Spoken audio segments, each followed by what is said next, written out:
Selamat pagi kepada saudara-saudara sekalian, para frater, seminaris, dan juga mereka yang ikut mendengarkan di dalam kuliah publik ini.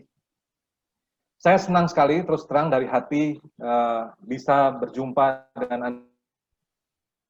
dengan cara seperti saya masih ingat ketika saya datang ke Ledalero beberapa tahun yang silam, mempunyai kenangan yang bagus ya. Dan dari sana juga dihasilkan diskusi-diskusi yang menarik yang masih saya ingat. Dan itu saya bawa sampai hari ini. Dan saya harap bahwa perjumpaan kita di dalam sesi pada pagi hari ini juga memberikan tilikan-tilikan yang berguna untuk memahami manusia. Judul yang saya berikan adalah Homo economicus. Padahal mata kuliah atau rangkaian kuliah yang ada pada Anda semua itu adalah mengenai etika bisnis. Jelas Homo economicus mendasari etika bisnis. Mengapa? Karena Homo economicus adalah antropologi yang mendasari ekonomi. Jadi gambaran tentang manusia yang hidup di dalam ilmu ekonomi. Ya. Judul bawahnya adalah manusia, produksi, dan pertukaran. Saudara sekalian, pokok-pokok bahasan kita di dalam sesi pagi hari ini, setelah pendahuluan ya, kita akan mengorek lebih jauh tentang hakikat dari Homo economicus. Apa itu Homo economicus? Kemudian kita mencoba historis untuk jejak Homo economicus di dalam filsafat. Historis Homo itu kita mengajukan suatu pertanyaan yang cukup mendasar. Dan ini datang karena begitu banyak usia dengan teoretis praktis, kebanyakan praktis.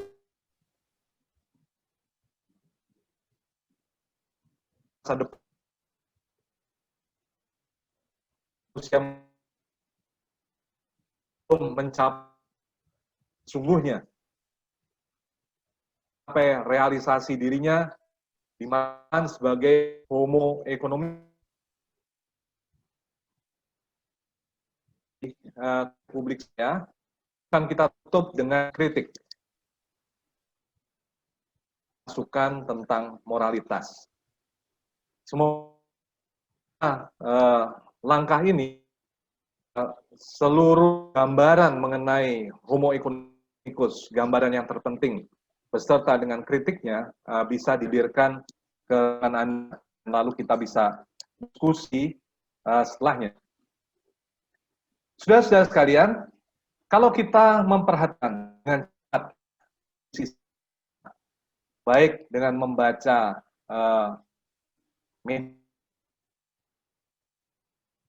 media sosial maupun dengan mata langsung ya, mengalami langsung, menemukan bahwa ada dalam situasi dikomersialisasi ya, wilayah ya, itu ada politik uang ya. Pendidikan juga ada komersialisasi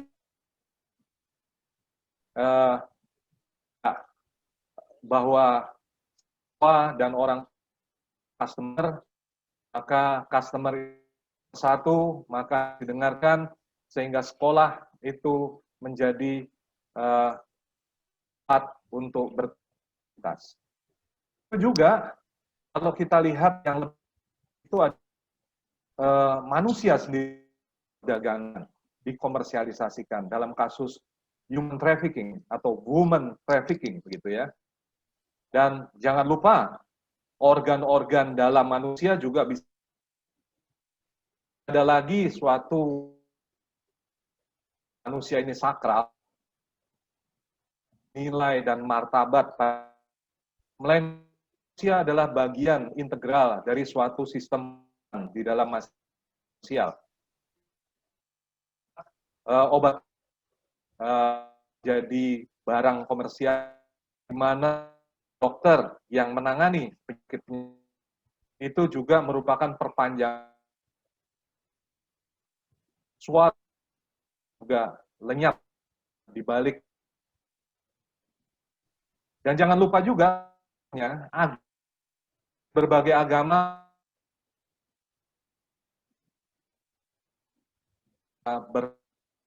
berbisnis juga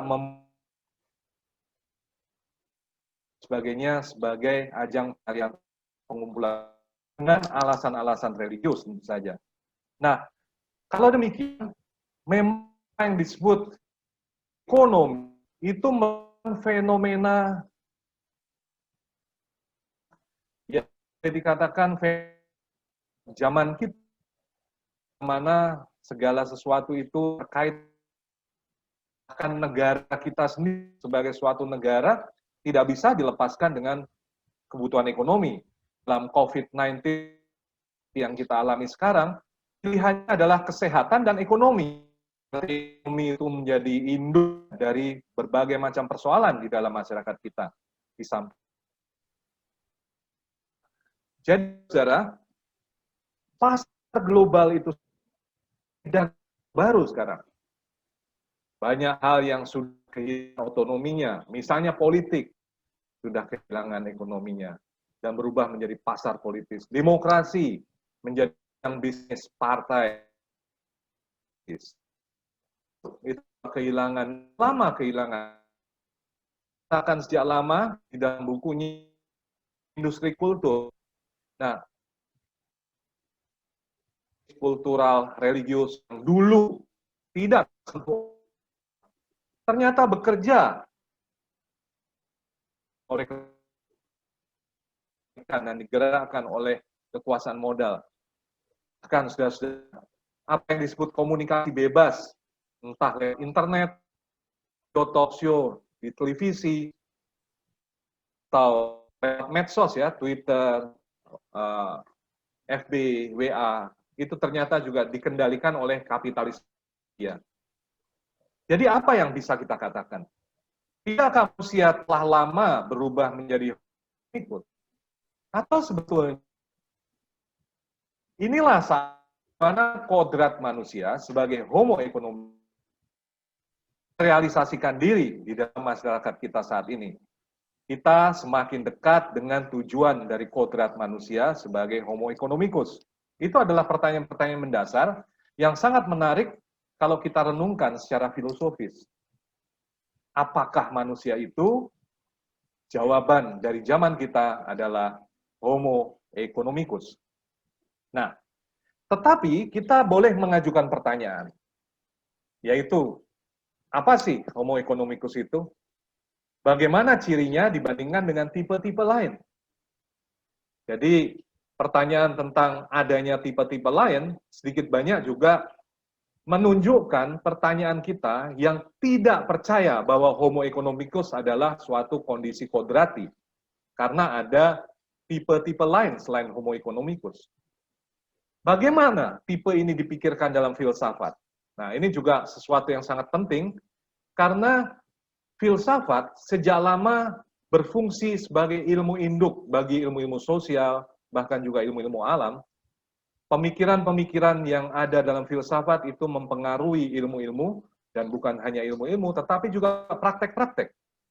Jadi, kita boleh memiliki suatu kecurigaan kritis, bahwa sebetulnya homo economicus sedikit banyak juga produk dari suatu filsafat, gitu ya, yang harus kita jejaki ke belakang secara historis. Lalu, bagaimana kita mengkritik tipe ini? Baik, saudara-saudara, mari kita coba menelusurinya. Apa itu homo economicus sebetulnya?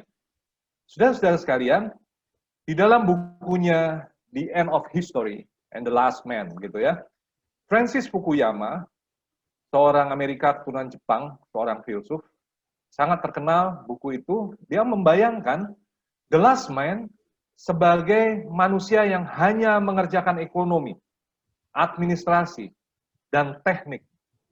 Dan itu adalah hal-hal yang tersisa setelah makna ditinggalkan sebagai berlebihan.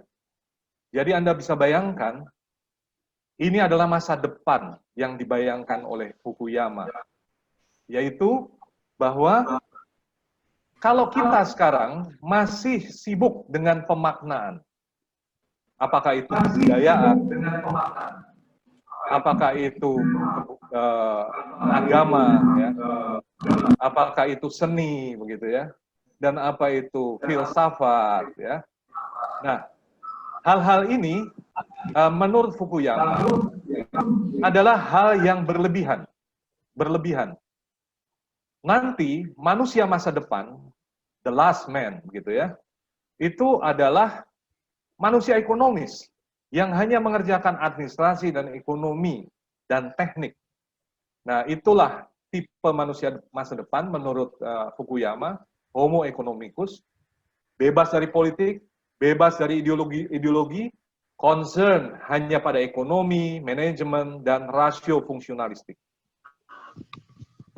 Saudara-saudara, mohon ini dipegang bahwa Homo economicus itu merupakan suatu gambaran manusia yang ramai diperdebatkan juga di Eropa.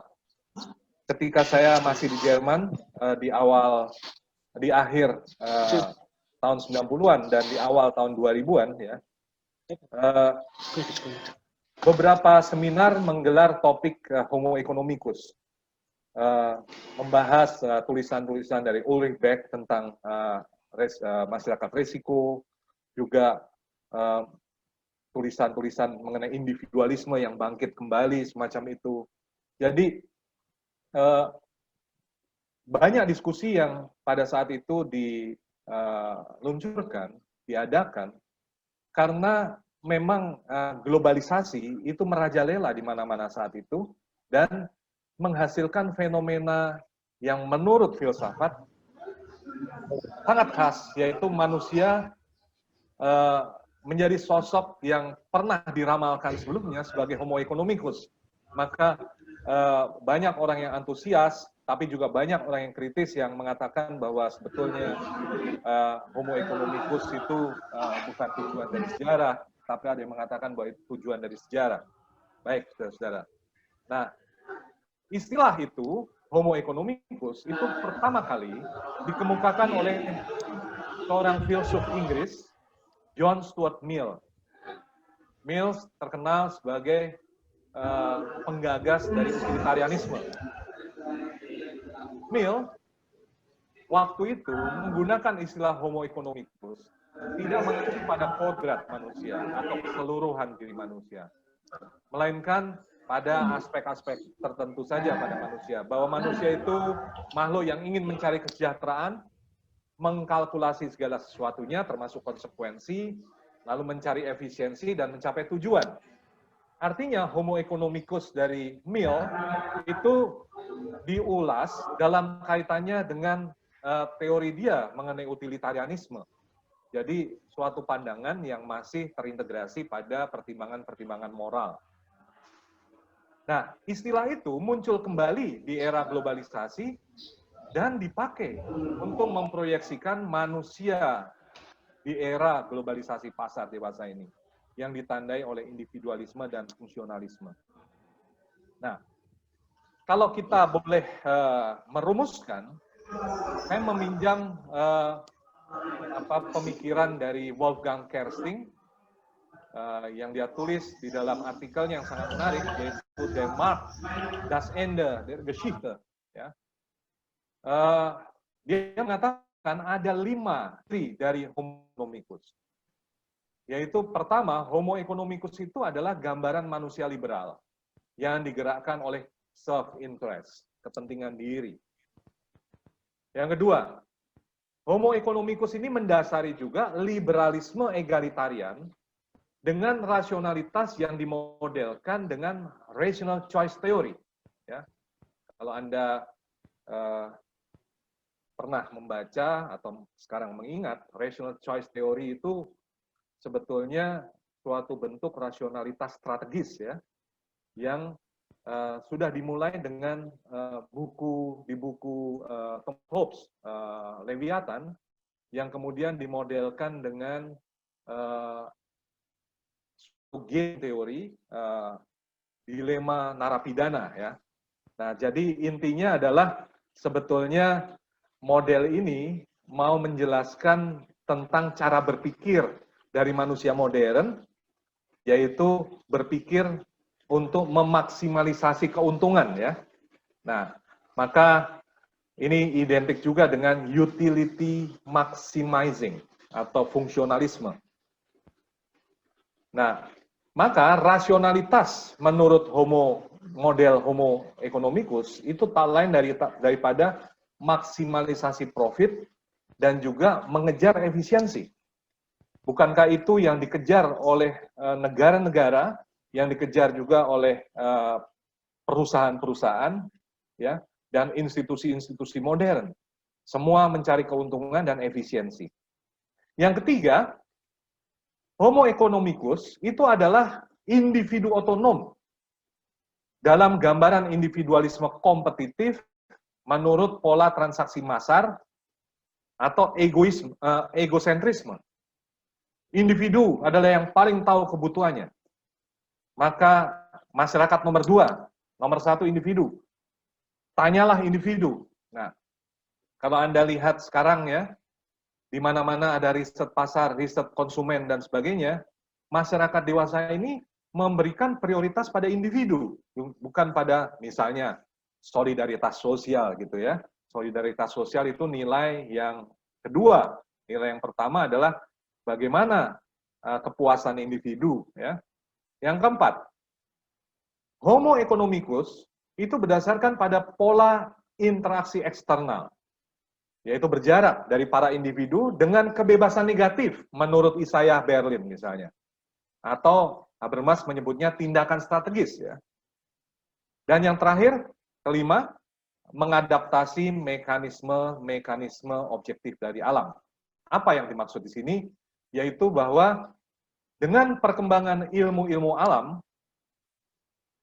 yang begitu pesat, mengapa? Karena ilmu-ilmu alam ini adalah mungkin satu-satunya ilmu yang sangat meyakinkan menghasilkan teknologi ya. Lalu seluruh aspek kehidupan manusia yang lain, termasuk juga yang seharusnya di-cover oleh ilmu-ilmu sosial, itu mengikuti pola kerja dari ilmu-ilmu alam. Nah, ilmu-ilmu alam ini memberikan gambaran tentang manusia itu apa, dan dunia itu apa, alam itu apa, masyarakat itu apa. Nah, gambaran itu kemudian diambil juga oleh ilmu-ilmu sosial. Nah, kemudian memberikan keyakinan kepada manusia bahwa manusia ini makhluk alamiah. Menjadi alamiah itu baik, gitu ya. Nah, salah satu bentuk kealamiahan manusia adalah manusia cenderung untuk menghindari rasa sakit dan mendekati kenikmatan. Maka etika pun berubah menjadi etika kenikmatan dan etika sukses. Jadi, kejarlah kenikmatan, hindarilah rasa sakit. Dan itu sangat alamiah. Karena pola-pola objektif yang di alam bekerja menurut hukum-hukum kenikmatan dan rasa sakit yang dihindari itu. Lihat saja binatang misalnya. Nah, maka seluruh proses perilaku manusia dikendalikan oleh mekanisme objektif seperti itu. Nah, keyakinan itu menjadi semakin besar di dalam filsafat juga ya, khususnya filsafat modern dan sampai pada abad ke-19, dan mendukung pandangan yang disebut Homo economicus. Nah, saudara-saudara, mari kita ringkas sedikit dari pembahasan yang tadi, supaya menetap di kepala. Jadi apa itu Homo economicus? Ciri-cirinya, pertama adalah mengejar kepentingan diri, utility maximizer, individu otonom, kebebasan negatif, dan naturalisme. Hal-hal inilah yang memberikan ciri dan gambaran tentang apa yang disebut Homo economicus. Nah, yang paling mengesankan dari diskursus Homo economicus di dalam literatur kalau kita baca ya, adalah bahwa tipe ini dianggap faktual. Jadi orang, entah itu seorang filsuf atau seorang teolog atau seorang ilmuwan sosial, itu menganggap bahwa memang kodrat manusia seperti itu, dan itu fakta begitu ya, bahwa manusia ekonomi mempunyai kodrat universal yang bisa kita jumpai di berbagai kebudayaan dan zaman. Jadi kalau melihat misalnya bagaimana penjual gudeg di Yogyakarta, betapa dia tidak efisien karena dia menyediakan diri untuk hutang, dihutangi ya, sehingga pendapatannya sangat sedikit ya, dia tidak mengkalkulasi keuntungan. Nah, orang akan mengatakan bahwa penjual gudeg ini belum merealisasi kodrat Homo economicus gitu kan. Mengapa? Ya, dia tidak efisien karena membiarkan hutang gitu kan. Nah, ini hanya untuk ilustrasi saja. Nah, dia kontrafaktual. Fakta yang sesungguhnya yang harus dibuktikan adalah transaksi seperti yang ada pada McDonald misalnya. Itu efisien sekali dibandingkan misalnya ayam goreng yang ada di pinggir jalan ya. Jadi efisien, memaksimalisasi keuntungan. Dan ini sesuai dengan tujuan dari bisnis yang sesungguhnya. Jadi manusia menurut kodratnya memang makhluk dengan ciri-ciri Homo economicus yang tadi dijelaskan. Dari situ ekonomi kapitalis mendapat dasar antropologisnya. Dari situ pula liberalisme memperoleh justifikasi filosofisnya. Saudara-saudara, bahayanya juga nyata. Konstruksi teoretis ini boleh dianggap sebagai semacam propaganda untuk mengarahkan dan mengubah perilaku manusia agar sesuai dengan gambaran diri manusia yang ekonomis itu. Nah, kalau tidak hati-hati, lewat bacaan-bacaan kita, filosofis, teologis, atau ilmiah, kita sedang digiring untuk konstruksi teoretis ini. Padahal itu juga mempunyai ciri seperti propaganda. Nah, mari nanti kita diskusikan lebih jauh, apakah tesis saya ini bisa dipertahankan atau tidak ya. Nah, begini saudara-saudara, saya berpandangan bahwa dalam sejarah pemikiran, itu Homo economicus bukan satu-satunya tipe manusia. Coba Anda buka diktat-diktat atau literatur-literatur yang Anda pelajari di dalam bangku kuliah mengenai antropologi filosofis. Banyak tipe manusia yang lain, misalnya Homo faber, ya, ada Homo religiosus, ada Homo ludens, ya, dan seterusnya. Jadi macam-macam tipe dari manusia, ya, yang berkembang dalam sejarah filsafat. Kenapa Homo economicus harus menjadi tipe dominan. Bahkan sekarang kita sedang akan bicara juga mengenai Homo digitalis, manusia yang hidupnya ditentukan oleh lingkungan digitalnya. Nah, mari kita lihat bagaimana jejak-jejak konsep Homo economicus di dalam filsafat. Boleh dikatakan, filsafat-filsafat yang sebentar lagi kita bahas, itu merupakan bagian dari suatu zeitgeist atau semangat zaman yang sangat antusias dengan perkembangan rasionalitas modern sebagaimana tampak dalam revolusi industri dan bekerjanya secara efisien sistem ekonomi kapitalis yang kemudian juga ikut mempengaruhi sedikit banyak refleksi filosofis pada masa itu. Nah, orang yang pertama adalah tentu saja Thomas Hobbes. Thomas Hobbes menggagas ide tentang manusia sebagai utility maximizer. Dari bukunya Leviathan, Hobbes bicara tentang manusia yang bertindak strategis. Pertama, manusia adalah individu otonom yang memaksimalkan kegunaan atau manfaat. Kedua, rasionalitas individu terdapat dalam pemenuhannya ya, dalam kepentingan diri yang bersifat rasional. Nah, ketiga, masyarakat itu adalah organisasi yang menata agar kepentingan-kepentingan itu tidak saling bertumbukan. Terkenal konsep dia disebut sebagai modus vivendi. Nah, memang Anda mempelajari Thomas Hobbes dalam kaitan dengan filsafat politik ya, dan memang dia terkenal dalam filsafat politik. Tapi jangan lupa gambaran manusia Hobbes itu lebih dekat pada tipe individualisme dari bourgeoisie yang sebetulnya ini adalah model pedagang, pebisnis, manajer dan sebagainya daripada tipe aristokratik politis ya. Artinya antropologi Hobbes itu adalah dasar bagi Homo economicus sebetulnya. Memang pada masa itu belum secara radikal, belum secara murni direnungkan sebagai Homo economicus, tapi arahnya sudah jelas ke sana. Pada Hobbes dan Locke itu nilai-nilai aristokratik, nilai-nilai religius itu masih mewarnai pemikiran mereka dan sulit dipisahkan, tetapi arahnya jelas, yaitu sebetulnya individu yang dimaksud oleh Hobbes dalam Leviathan tak lain daripada Homo economicus. Nah, misalnya kita lihat dalam Leviathan, dia bicara mengenai right of nature, itu adalah kebebasan alamiah, dan law of nature, itu tak lain daripada rasionalitas. Ada suatu equilibrium ya antara right of nature dan law of nature. Nah, bukankah itu suatu pola interaksi ekonomi sebetulnya? Lebih merupakan interaksi ekonomi daripada atau transaksi ekonomi daripada ya komunikasi politis ya toh. Mengapa? Karena yang sedang ditransaksikan di sini itu adalah hak, yaitu right of nature, hak untuk melakukan segalanya kepada orang lain, termasuk membunuh misalnya, ditukar dengan suatu kepentingan untuk survival ya.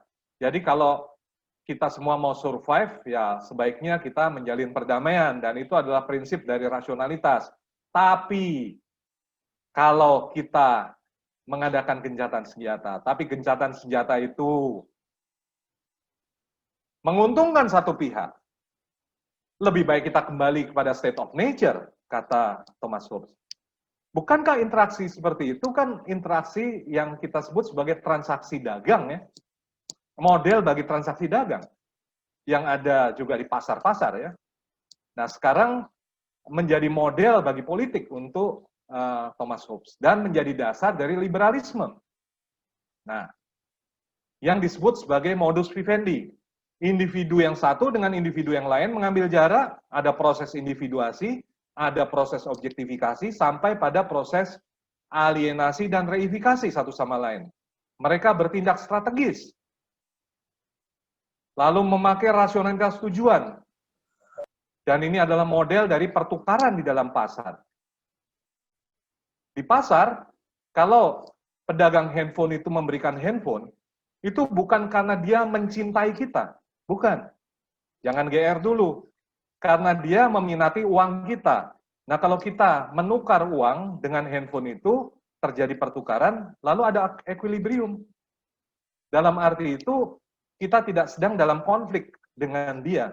Tapi kalau uang kita berkurang, ya konflik akan muncul, dia berpikir lebih baik kembali pada state of nature, gitu kan.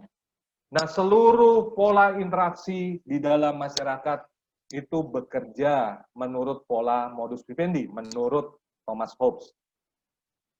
Nah, orang kedua itu adalah Adam Smith. Dan ini adalah penggagas Homo economicus itu sendiri sebetulnya. Dalam bukunya Moral Sentiment, Adam Smith itu memberikan, nah, sebetulnya dia tidak setuju ya dengan model manusia Hobbesian ya, yang mengejar kepentingan diri. Menurut dia, manusia tidak hanya mengejar kepentingan diri. Buku Moral Sentiment itu bukan buku ekonomi, sebetulnya buku etika ya. Tapi pada masa itu sulit loh membedakan di mana ilmu ekonomi dan di mana itu ilmu moral gitu ya. Ya, bahkan genesis dari ilmu ekonomi sebetulnya dari moral sebetulnya. Ini kelihatan pada Adam Smith. Kalau Anda mau meneliti Adam Smith itu menarik sekali bahwa ilmu ekonomi itu dasarnya awalnya itu moral sebetulnya, bukan seperti yang kita kenal sekarang. Nah, menurut Adam Smith, manusia itu tidak hanya bekerja dengan kepentingan diri. Dalam diri manusia itu ada nafsu-nafsu, hasrat-hasrat, yang sifatnya sosial. Manusia itu berciri sosial. Misalnya manusia mempunyai simpati. Nah, simpati inilah yang memungkinkan manusia itu mematuhi norma-norma. Jadi kodrat, menurut Adam Smith, kodrat sosial manusia tidak terdapat pada misalnya kemurahan hati begitu ya. Tapi pada pengakuan, manusia itu suka pujian, suka hargai. Di sini seperti juga karakter dari banyak tulisan-tulisan para filsuf Inggris. Mereka sangat empiris, pragmatis begitu ya. Mereka cenderung berpikir begini. Ya, betul. Ada sentimen moral, ada simpati yang memungkinkan nilai-nilai dan memungkinkan norma-norma, memungkinkan kohesi sosial gitu ya. Tapi manusia tetap egois gitu. Jadi egoisme tetap primer, sedangkan sosialitas itu sekunder. Tetapi lumayan pada Adam Smith bahwa manusia itu membayangkan diri di tempat orang lain. Dia bisa bersimpati. Nah, disitulah dimungkinkan apa yang disebut kooperasi. Masyarakat tidak lain daripada simpati timbal balik. Nah, saudara-saudara, dalam pergumulan Adam Smith ketika menulis bukunya Moral Sentiment, dia menemukan kesulitan, yaitu begini. Masyarakat adalah simpati timbal balik, tetapi kan ada juga antipati timbal balik. Misalnya perang, konflik, itu kan antipati timbal balik. Loh, kenapa masyarakat tetap ada gitu ya? Nah, kan itu mengherankan kalau misalnya ada dua nafsu besar ya, simpati timbal balik dan antipati timbal balik yang bekerja secara bersama-sama dalam sebuah masyarakat. Harusnya saling menegasi dan akhirnya masyarakat ini kolaps. Tapi masyarakat tidak kolaps. Nah, maka dari itu Adam Smith mengalihkan pemikirannya dari persoalan simpati pada kepentingan diri. Jadi Adam Smith dalam bukunya dalam usia matang seperti The Wealth of Nation ya, itu seperti condong kembali pada Hobbes dan karakter orang Inggris itu sendiri, yaitu bahwa ya kepentingan dirilah menjadi motor dari ekonomi dan motor sejarah, dan itu nampak dari The Wealth of Nation. Nah, dia menulis begini, dengan imajinasi kita menempatkan diri pada posisi orang lain untuk memahami diri kita sendiri. Dan dengan cara itu kita seolah-olah menjadi dirinya gitu kan. Nah, itu dia tinggalkan dan dia masuk kembali kepada teori tentang kepentingan diri, karena kepentingan diri adalah sesuatu yang rasional, sesuatu yang objektif, kira-kira begitu. Nah, ini adalah zeitgeist ya, zaman itu. Nah, teori dari tangan-tangan yang tidak terlihat, invisible hand, itu sangat terkenal. Itu tesis dasarnya sebetulnya adalah kepentingan diri. Dan pasar itu adalah equilibrium dari atau konvergensi ya dari berbagai kepentingan diri dari individu di dalam transaksi ekonomi begitu ya. Nah, saudara-saudara, di abad 21 ini teori sentimen moral dan teori kepentingan diri dari Adam Smith itu bergaung kembali ya. Kalau Anda baca buku The God Delusion dari Dawkins, itu dia menulis ya tentang asal-usul moral, yaitu kalau moral itu dianggap sebagai altruisme, itu dia mengatakan altruisme pada dirinya nggak ada. Altruisme itu dihasilkan lewat seleksi alam. Jadi gen yang egois itu lebih nyaman lah tinggal dalam kerabat genetisnya, di mana altruisme menjadi norma. Seperti misalnya berbuatlah baik untuk anakmu sendiri, itu kan ya altruis, tetapi demi kepentingan kelompok gitu loh. Jadi di sini sebetulnya tidak ada altruisme yang murni menurut orang seperti Dawkins, dan juga sebetulnya seperti para filsuf Inggris ya. Dawkins itu seorang ilmuwan Inggris, jadi pengaruh cara berpikirnya mengendap di sana. Jadi tak lain daripada moral itu tidak lebih daripada kekerabatan genetis, kesalingan, reputasi, kemurahan hati sebagai iklan gitu ya. Orang menyumbang banyak di gereja, dermanya besar, namanya dicantumkan, kan dapat keuntungan dari namanya. Jadi ujung-ujungnya altruisme itu sebetulnya egoisme juga. Gitu. Nah, dalam pemikiran Hobbes dan Smith tampak jelas bahwa Homo economicus merupakan gambaran manusia yang dibangun dengan titik berat pada kondisi-kondisi objektif, yaitu transaksi pasar, dan kondisi subjektif yang lebih naluriah, yaitu kepentingan diri, daripada dibangun lewat dasar-dasar moral dan spiritual, yaitu altruisme murni, gitu ya. Nah, saudara-saudara, pemikir lain yang jejak, ya pemikirannya juga meninggalkan jejak tentang Homo economicus itu adalah Marx. Marx itu terkenal dengan antropologi produksi, saudara-saudara, lewat filsafat pekerjaannya. Bagi Marx, dia tidak setuju ya bahwa manusia itu makhluk yang digerakkan oleh kepentingan diri. Itu sebetulnya produk dari kesadaran semu saja, yaitu pada cara-cara kerja dan cara-cara produksi kapitalis pada zamannya. Nah, sehingga muncul teori tentang kepentingan diri itu sendiri. Manusia sebetulnya adalah makhluk yang digerakkan oleh altruisme, makhluk sosial, yang digerakkan oleh hasrat untuk solider dengan yang lain. Nah, maka manusia sebetulnya cocok bukan untuk kapitalis, melainkan untuk sosialisme. Yang mendekatkan Marx dengan Homo economicus adalah ide tentang homo faber. Manusia merealisasikan diri lewat pekerjaan. Nah, memang dewasa ini, abad 19 maksudnya, manusia itu terhambat realisasi dirinya. Karena sistem kerjanya, sistem produksinya adalah kapitalis. Tapi kalau sistem produksinya adalah sosialis, maka manusia bisa merealisasikan kodrat sosialnya. Nah, kerja itu dipahami oleh Marx sebagai pertukaran antara manusia dengan alam, dengan mengubah alam menjadi alam kedua yang bersifat artifisial. Seluruh filsafat pekerjaan dari Marx ini sedikit banyak ya itu mendapatkan inspirasinya dari Hegel, khususnya dalam dialektika Tuan dan budak. Nah, saudara-saudara, dari Marx kita menemukan Homo economicus. Tapi Homo economicus dengan ciri sosial ya. Tapi ujung-ujungnya itu juga basis ekonomi dan bukan misalnya moral, religiositas, estetika, bukan. Melainkan ekonomi itu adalah dasar.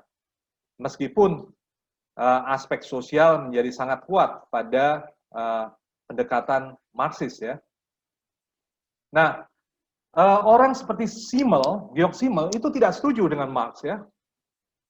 Dia mengatakan bahwa manusia itu memang terlibat dalam transaksi ekonomi ya. Seperti yang dikatakan oleh Marx ya. Tetapi ekonomi tidak menentukan segalanya menurut Simmel. Melainkan manusia itu makhluk yang mencari makna. Manusia bekerja dengan interpretasi simbol.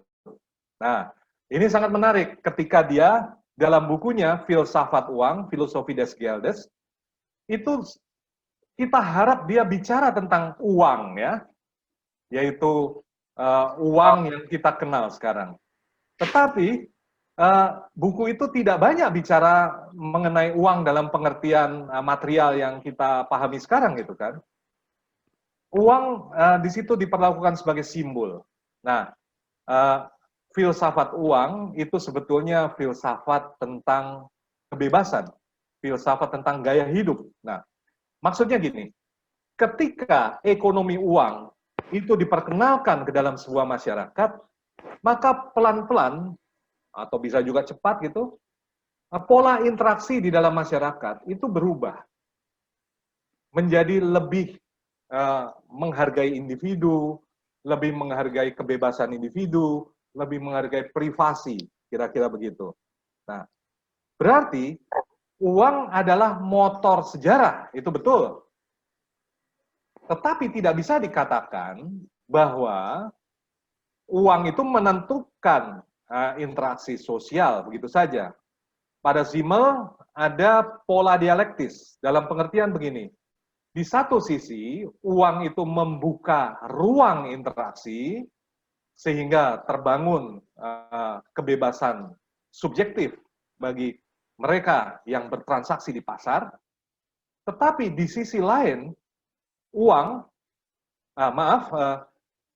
manusia sendiri sebagai individu yang aktor yang berkomunikasi dan bertransaksi di pasar, itu juga memaknai uang sebagai nilai. Nah, jadi terkenal pendapat dari Simmel, individualisme itu bukan realitas pada dirinya dan bukan sesuatu yang objektif.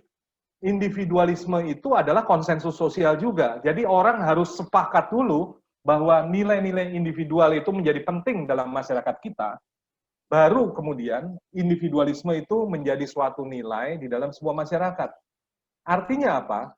Simmel sekarang melihat bahwa homo economicus itu sebetulnya bukan realitas lepas dari konsensus sosial. Dan itu sesuatu yang sangat penting, bukan? Untuk melihat. Jadi Simmel memberikan suatu inspirasi yang kritis ya untuk konsep homo economicus. Nah, orang lain ya di abad ke-20 itu Hannah Arendt.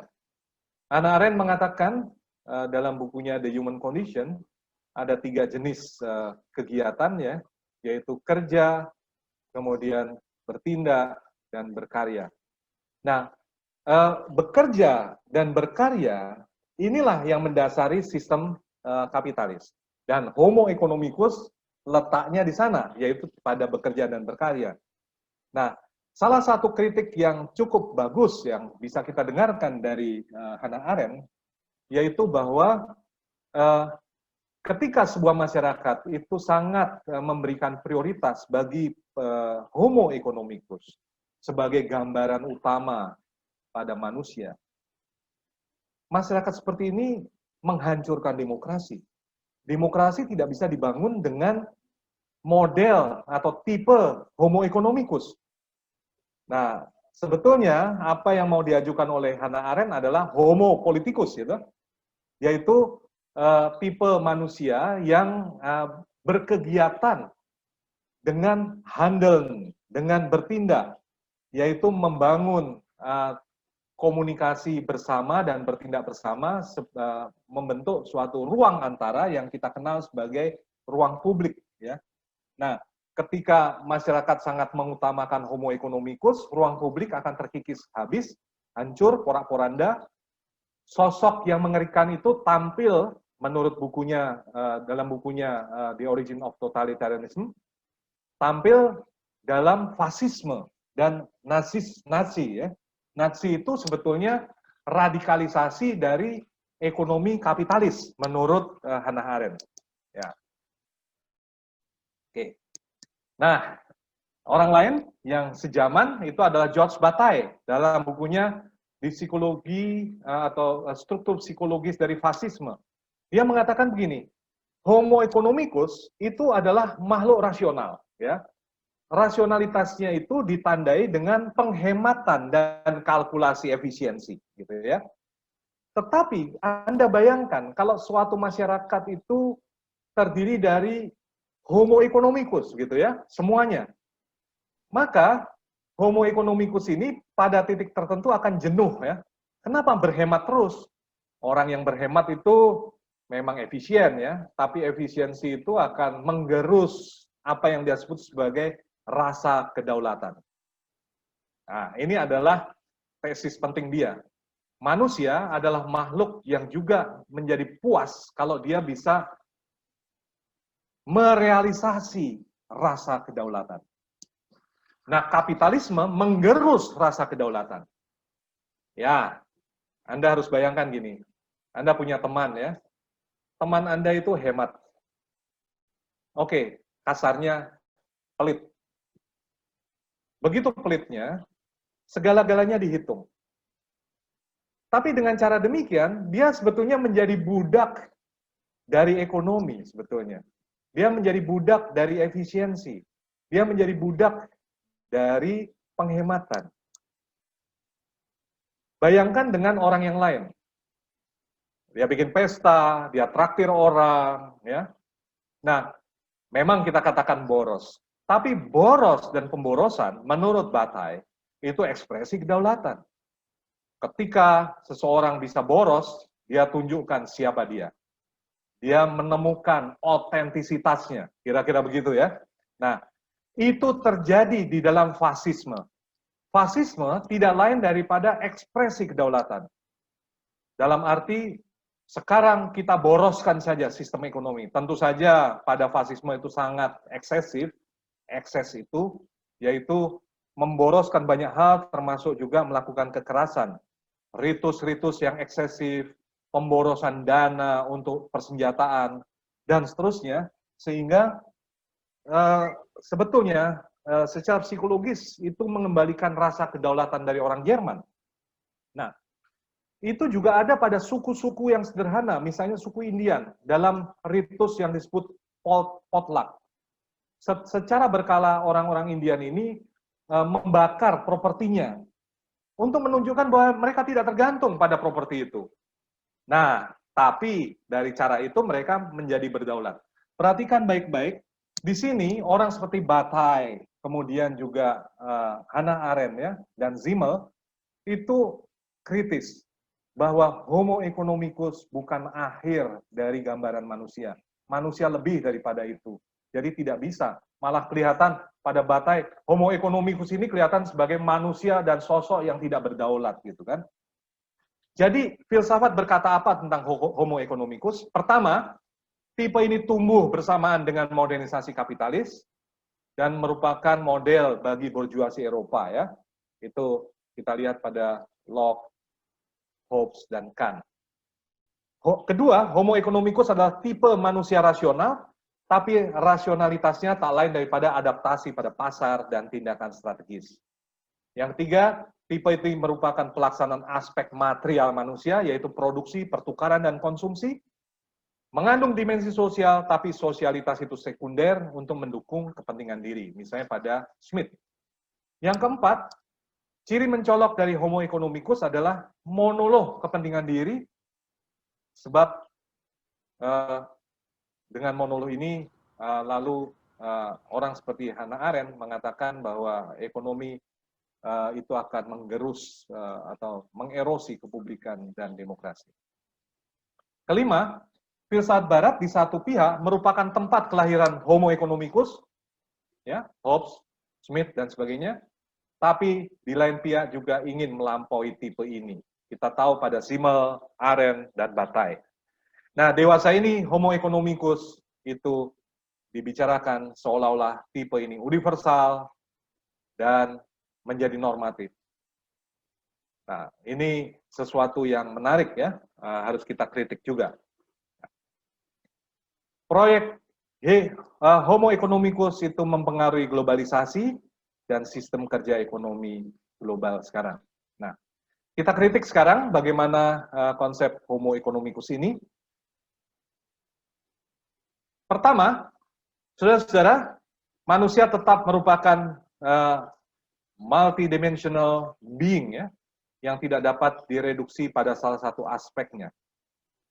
Simmel itu mengatakan bahwa individu itu masyarakat dalam masyarakat. Jadi begitu banyak komponen dan aspek dalam masyarakat itu, dalam individu.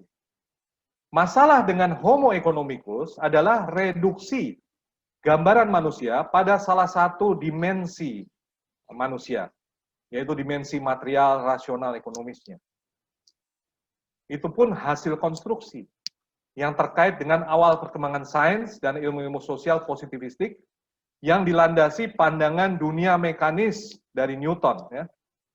Manusia adalah Homo economicus, tapi Homo economicus bukan keseluruhan manusia loh. Manusia masa depan tidak dapat diramalkan, saudara-saudara. Mengapa? Karena manusia adalah kemungkinan menurut Heidegger. Dan saya pegang itu ya, sein können. Manusia adalah kemungkinan itu sendiri. Manusia adalah possibility dan bukan yang lain. Nah, diskursus tentang Homo economicus memberikan kesan bahwa tipe ini merupakan fakta kodrat manusia. Padahal tipe ini merupakan hasil konstruksi teoretis yang berkembang dalam filsafat barat dan diambil alih oleh ilmu ekonomi sebagai semacam self-fulfilling prophecy. Jadi, konsep ini mengaku netral, faktual, tapi sebetulnya berbau normatif. Dari sebuah model ilmiah, tipe ini dianggap nyata di luar ilmu. Lalu perilaku orang barat itu sendiri menyesuaikan diri dengan model yang dipikirkannya sendiri, begitu ya. Jadi syukurlah bahwa kita tidak hidup dalam masyarakat barat, kita bisa mengkritik mereka. Kita belum terlanjur menjadi Homo economicus, begitu kan? Yang ketiga, gambaran manusia yang primordial, yang lebih dan jauh primordial, itu sebetulnya imago Dei. Itu bukan konstruksi rasional dari modernitas. Melainkan berasal dari pandangan dunia religius yang taken for granted dan masih menyimpan multidimensionalitas. Manusia bukan hanya sebagai aktor, tetapi juga bukan aktor sejarah ya, tapi juga ciptaan yang tergantung pada pencipta dan juga diselamatkan oleh pencipta. Nah, gambaran religius ini masih menyimpan dimensi normatif, misalnya seperti keadilan, solidaritas, cinta kasih, dan yang penting adalah martabat manusia. Semua aspek normatif itu yang masih ada pada imago Dei itu digunduli oleh model Homo economicus untuk menjadi objektivitas ilmiah yang netral. Nah, ini kritik saya. Ada baiknya kita kembali pada imago Dei untuk mendapatkan inspirasi yang kritis untuk melihat Homo economicus itu. Baik, saudara-saudara, saya kira materi dari saya sampai di sana. Kita masih bisa memperdalam lewat diskusi. Silahkan kalau ada yang mau bertanya atau mau memberikan komentar atau apa, silahkan.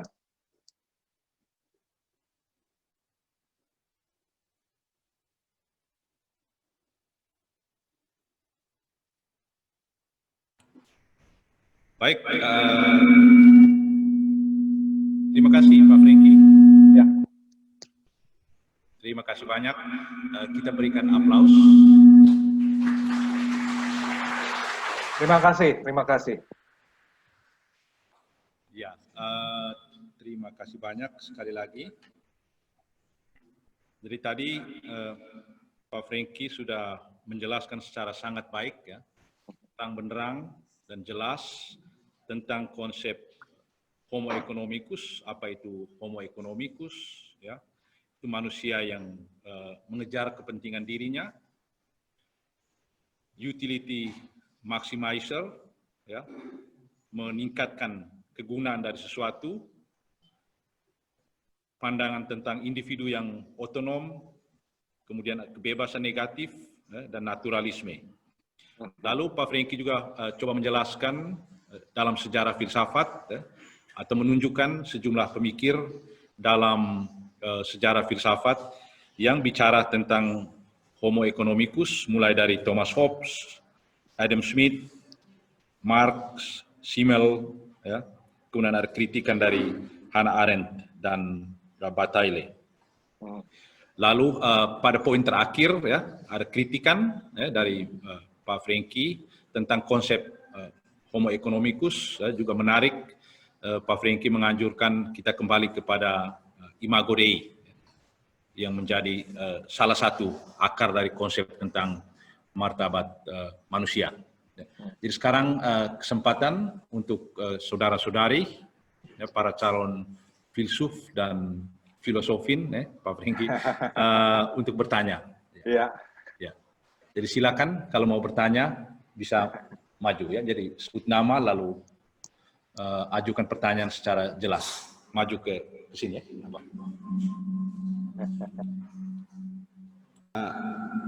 Baik. Pertama, nama saya Valen. Ya. Tadi sudah dijelaskan mengenai Homo economicus. Itu tampaknya bahwa segala yang berkaitan dengan hal ini itu negatif tampaknya. Lalu meskipun seperti dalam Smith, Homo economicus itu bisa juga adanya simpati, tetapi yang paling primer adalah kepentingan pribadi.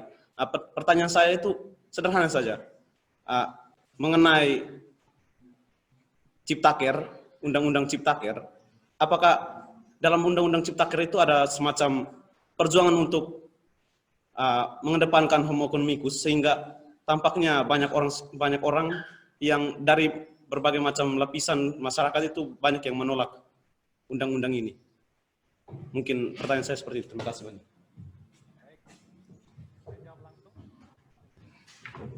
Halo, Pak Franky. Ya. Kita tampung dulu pertanyaan ya, Pak Franky. Halo. Dia tidak dengar. Halo. Tidak dengar suaranya. Halo. Saya bersuara ini. Oke, suaranya tidak terlalu kuat. Halo? Terlalu kuat ya. Kurang kuat. Halo, saya silahkan dengan pertanyaan lain. Silahkan. Oke. Dua lagi ya.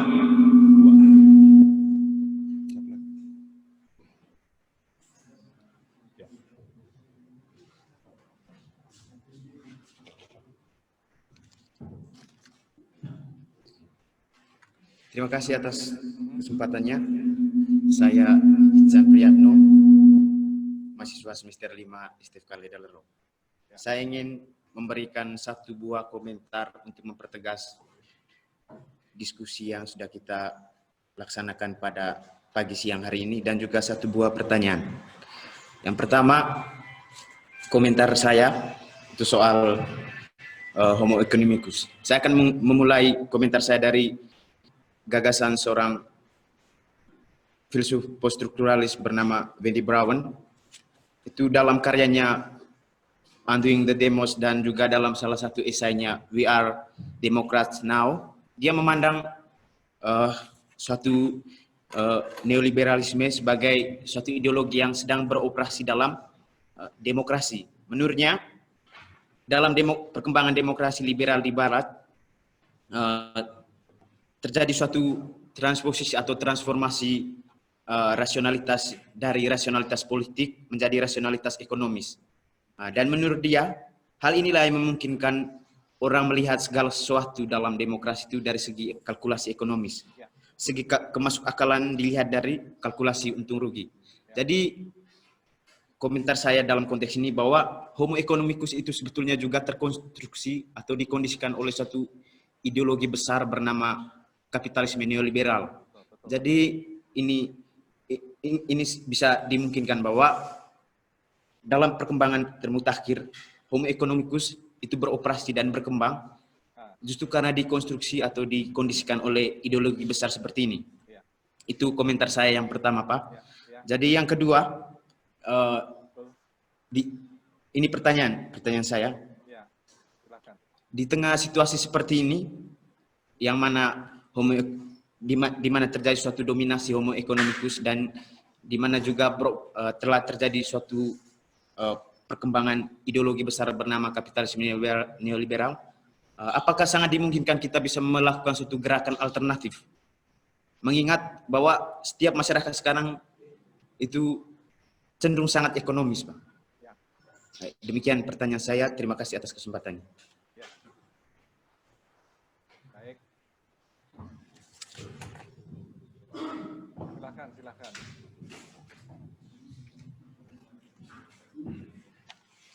Masih ada? Halo, ya Pak Franky. Untuk sementara 2 pertanyaan dulu. Ya. Apakah suara saya terdengar? Ya, suara terdengar? Suara terdengar? Belum. Halo. Belum. Halo. Apakah suara saya terdengar? Sebentar, belum. Oh ya.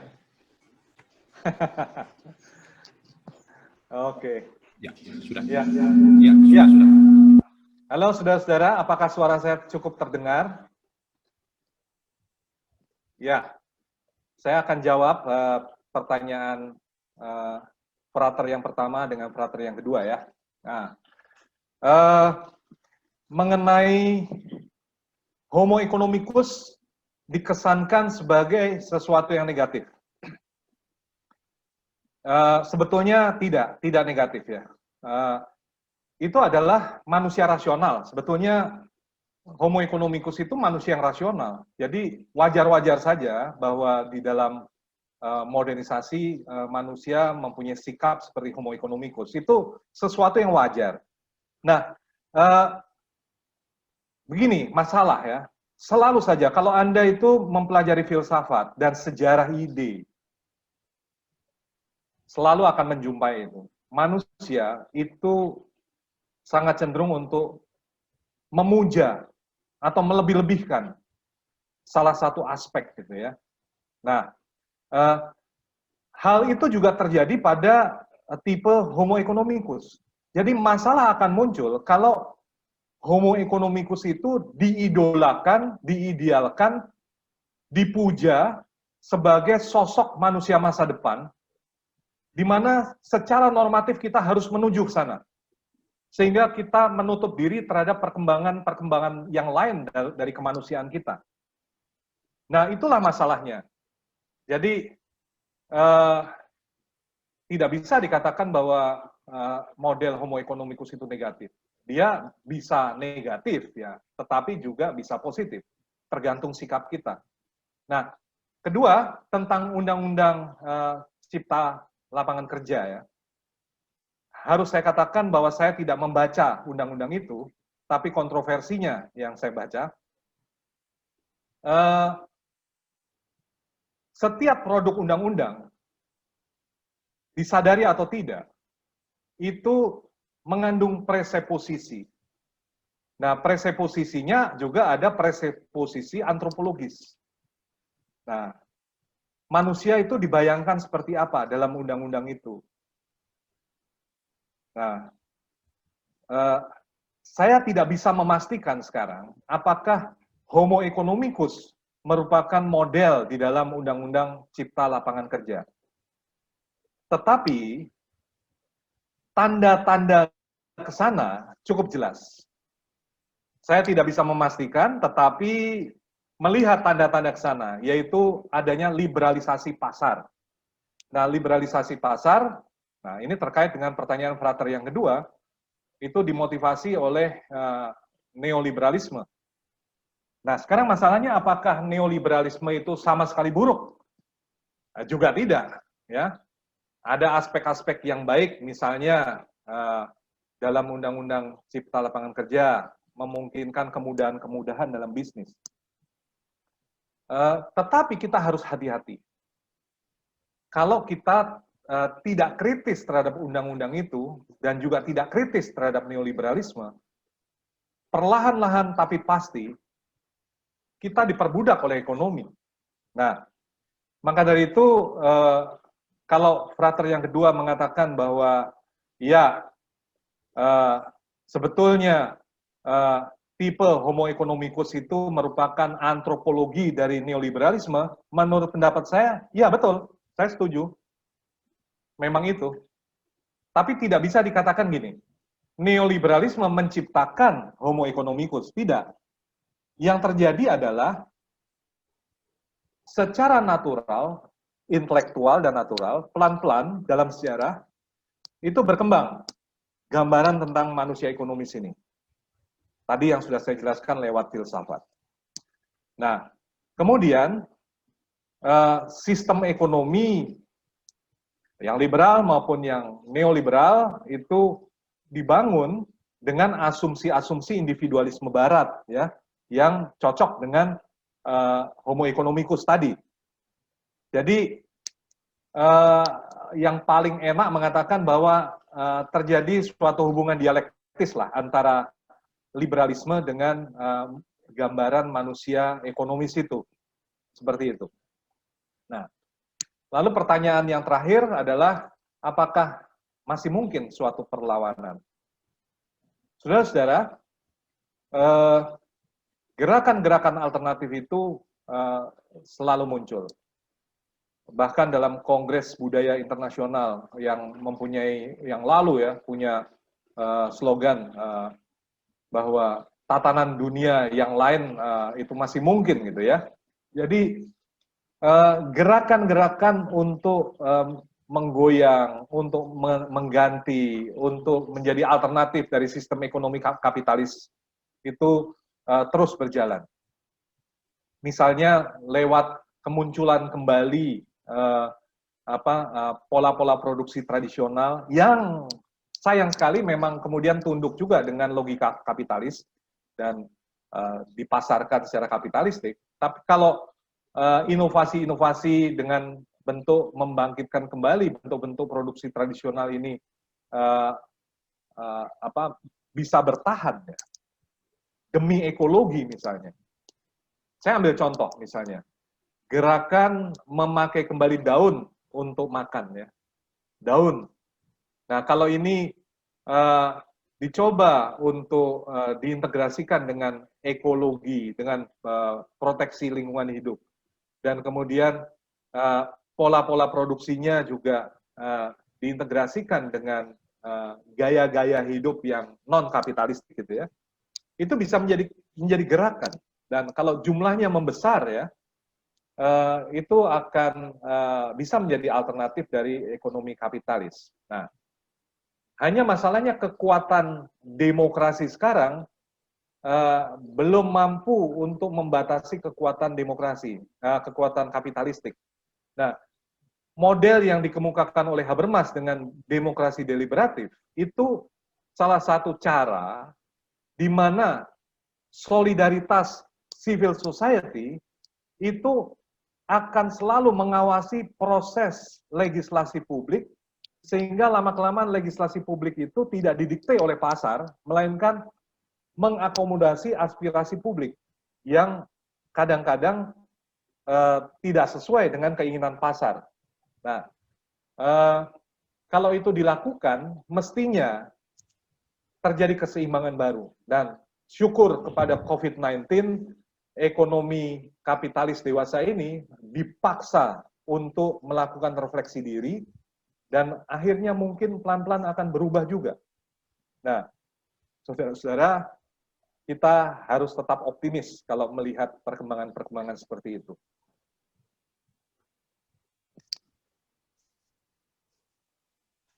Mungkin masih ada? Oh ya. Baik, mungkin bisa dirumuskan lewat chat, lalu saya jawab. Baik, terima kasih Pak Franky Ya. untuk jawaban atas pertanyaan. Di kolom chat itu ada satu mahasiswa atas nama Albertus Asteripantas yang ya, pada dasarnya homo economicus adalah sesuatu yang baik karena manusia ditakdirkan sebagai pekerja. Yang menjadi persoalan sekarang adalah sistem kerja manusia sekarang. Kelihatannya manusia bekerja dengan menghalalkan segala cara dan sebagainya, oligarki dan sebagainya. Saya kira yang menjadi pertanyaannya bagaimana saya melihat cara kerja para oligark yang ada di Indonesia. Oke, ya, ini tentu saja pertanyaan yang analisis yang lebih bukan antropologis ya, lebih empiris dan politis begitu ya. Nah, begini saudara-saudara, memang merupakan tantangan yang terbesar bagi politik dimanapun saat ini, bagi demokrasi dimanapun adalah pembentukan oligarki ekonomi atau pembentukan oligarki ekonomis politis gitu ya. Kenapa? Karena mereka itu adalah orang-orang kaya, punya perusahaan-perusahaan besar, konglomerasi ya. Tapi juga nyata-nyata suaranya, keinginannya, pemikirannya ikut menentukan jalannya pemerintahan. Bahkan juga ikut mempengaruhi legislasi hukum. Nah, jadi oligarki ini misalnya para pengusaha tembakau pasti juga akan ikut mempengaruhi pasal-pasal mengenai rokok gitu kan. Para pengusaha yang memiliki aset-aset untuk mengelola sumber daya air misalnya juga akan mempengaruhi pembentukan undang-undang yang berkaitan dengan sumber daya alam ya, khususnya air misalnya.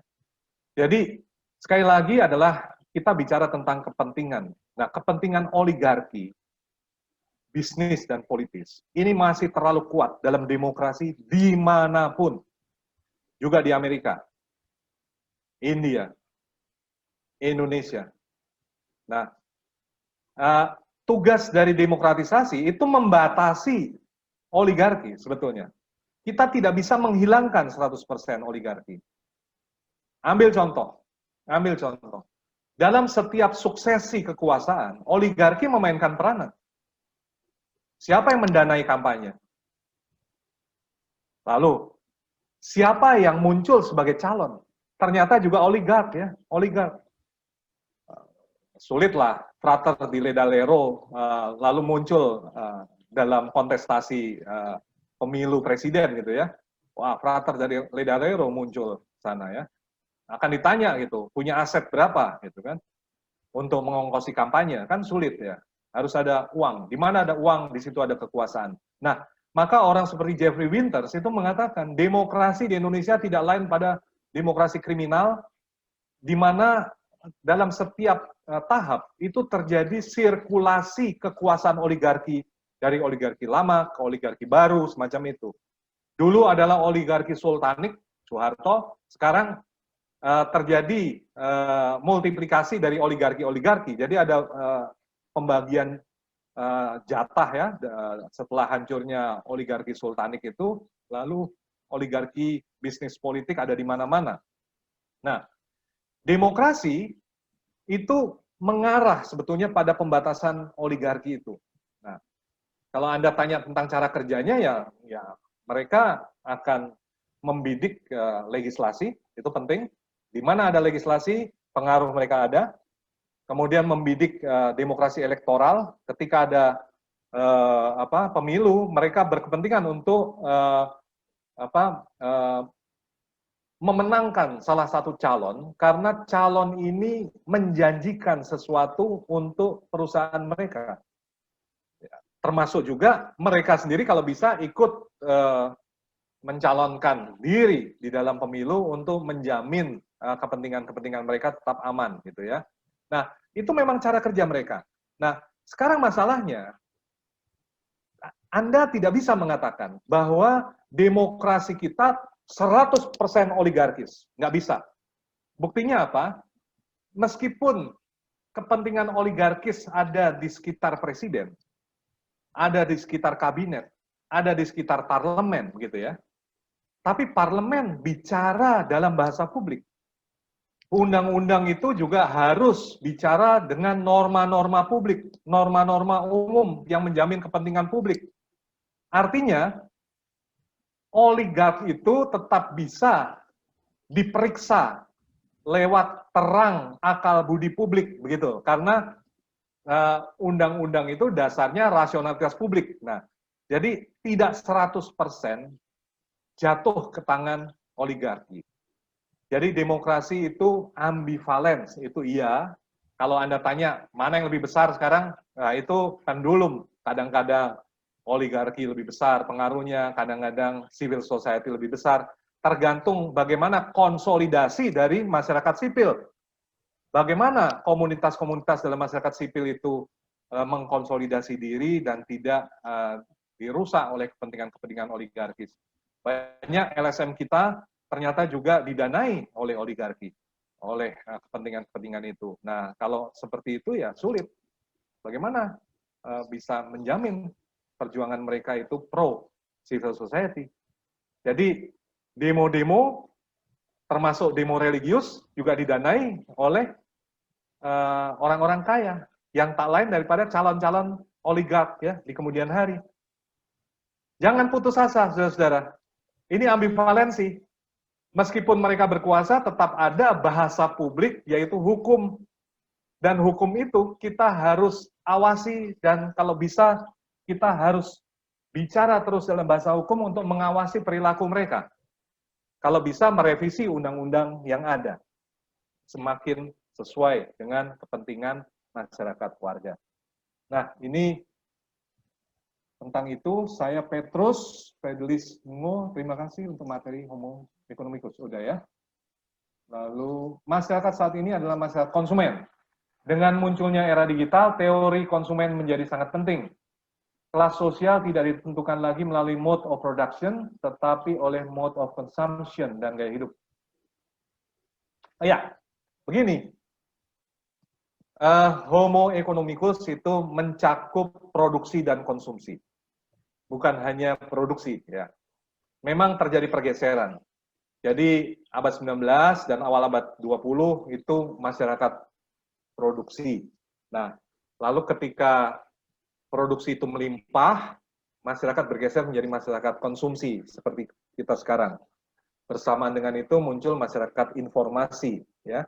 Tapi di tengah-tengah perubahan masyarakat itu, tipe Homo economicus yang tadi ada 5 ciri yang sudah kita lihat tetap ada.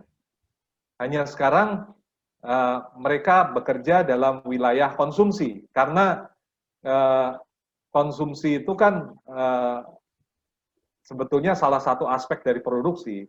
Jadi ya, atau aspek dari kerja dan aspek dari ekonomi. Jadi tidak ada pertentangan dalam hal itu. Jadi Homo economicus dengan mudah beralih ya untuk menyambut datangnya masyarakat konsumsi, masyarakat informasi seperti kita sekarang. Jadi cara berpikirnya tetap sama seperti Homo economicus yang lama. Ya. Mohon maaf, pertanyaan saya poin kedua belum termuat secara lengkap. Ini bagian lengkap dari pertanyaan 2. Eric Fromm juga mengkritik determinasi konsep Homo economicus ini meskipun tidak secara eksplisit menyebut istilah Homo economicus melalui salah satu bukunya yang berjudul Revolusi Harapan. Eric Fromm bicara tentang fenomena masyarakat sistem atau dalam rumusan lainnya Homo digitalis yang mereduksi kehidupan manusia sekedar sebagai kehidupan di depan layar, hedonis, dan materialis. Pada bagian akhir buku itu, Fromm menawarkan 3 strategi menuju masyarakat teknologis yang semakin manusiawi. Nah, strategi 3 yang diproposkan Fromm, hukum harus mengatur produksi dengan cara melarang produksi makanan dan minuman keras, dan juga komoditas yang merugikan manusia secara psikologis. Apakah Fromm ini mungkin bisa dilakukan di Indonesia? Nah, begini, nasihat-nasihat, inovasi-inovasi, tesis-tesis dari filsafat, itu memang harus dipelajari. Mereka itu memberikan usul seperti Pak Franky, sabar. Ya. Karena suaranya tidak. Oh, tidak muncul. Sebentar. Ya. Coba lagi. Tes. Halo? Ya. Sudah. Masuk ya? Sudah. Ya, terima kasih. Memang perlu diingatkan supaya apa yang saya sampaikan betul-betul terdengar. Kita memang perlu mempelajari inovasi-inovasi, tesis-tesis, ya, inspirasi-inspirasi yang diberikan oleh para filsuf, termasuk orang seperti Erich Fromm ini.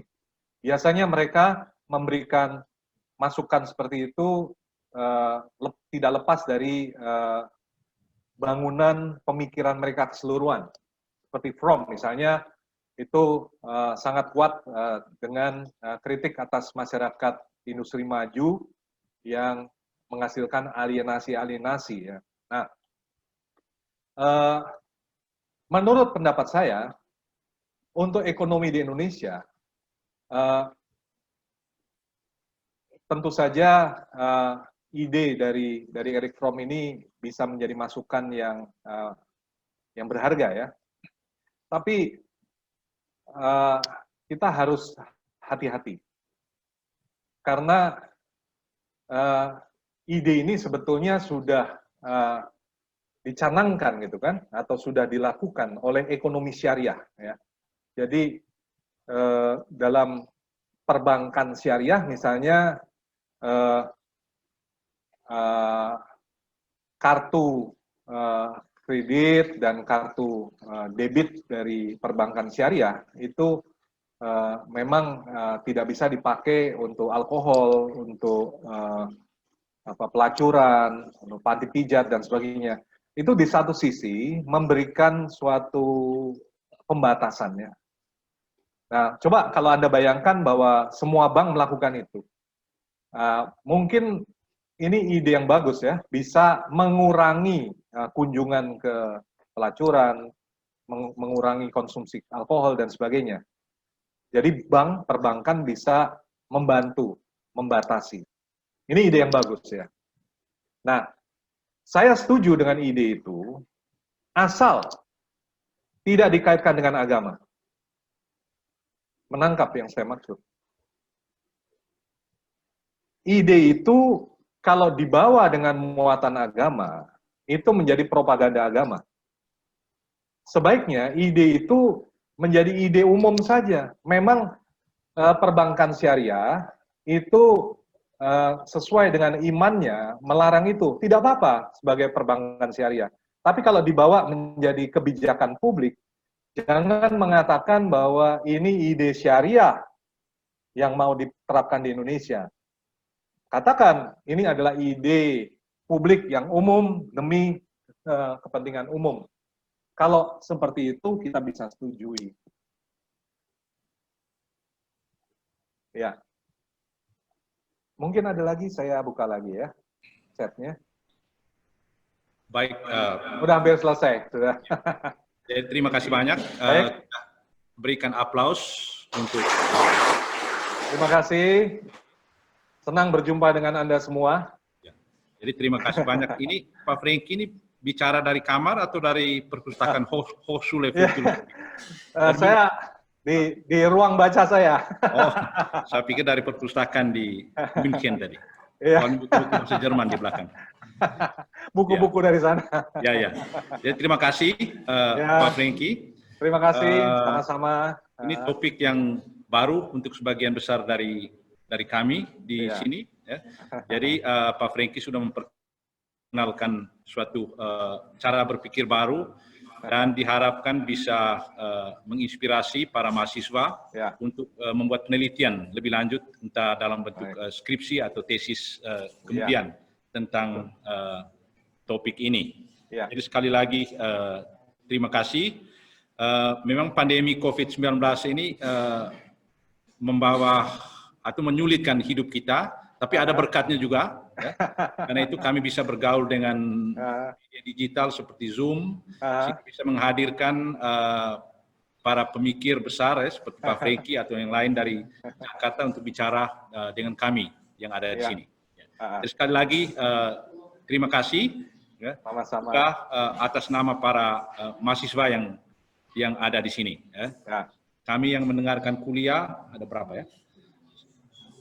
Ya, yang di dalam ruangan ini ada 100, sedangkan yang mengikuti secara online dalam kelompok juga sekitar itu. Jadi ada 200-an orang yang kita harapkan pikirannya diubah dengan kuliah ini. Ya. Baik. Sekali lagi terima kasih Pak Franky, Sama-sama. nanti kita akan kontak selanjutnya. Terima kasih. Ya, selamat Baik, siang. mari. Ya.